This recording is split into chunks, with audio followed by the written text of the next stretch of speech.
বিসমিল্লাহির রহমানির রহিম।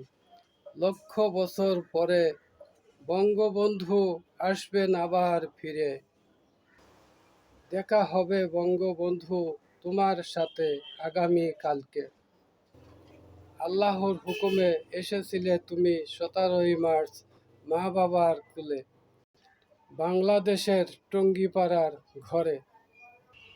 লেখাপড়া শেষে ফসলের ব্যবস্থা করেছিলে তুমি কৃষকের ঘরে।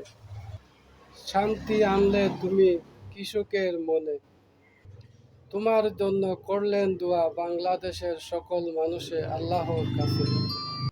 7ই মার্চ বললে তুমি পূর্ব পাকিস্তান চাই না, আমরা স্বাধীন বাংলাদেশ চাই।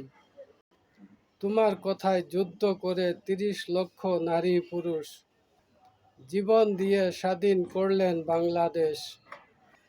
পাকিস্তানের জেল থেকে এসে কষ্টের পর কষ্ট করে আসলে তুমি বাংলাদেশে। লাল সবুজ পতাকা দিলে তুমি বাংলাদেশের মানুষের হাতে তুলে।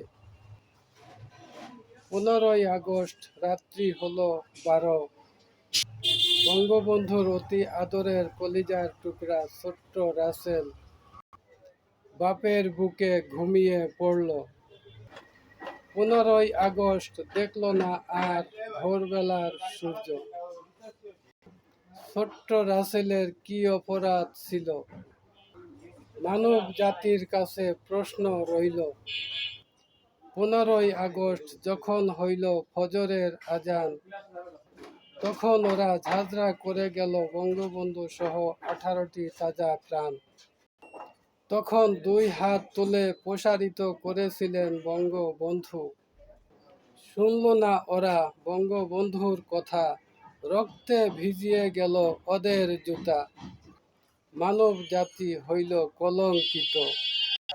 টঙ্গিপাড়া মা বাবার কাছে শাহিত হইলেন শেখ মুজিবুর রহমান। 17-18 সেদিন যদি সামর্থ্য থাকে, সেদিন সে সাহায্যের জন্য ডাকুক তার সঙ্গীর সাথীদের।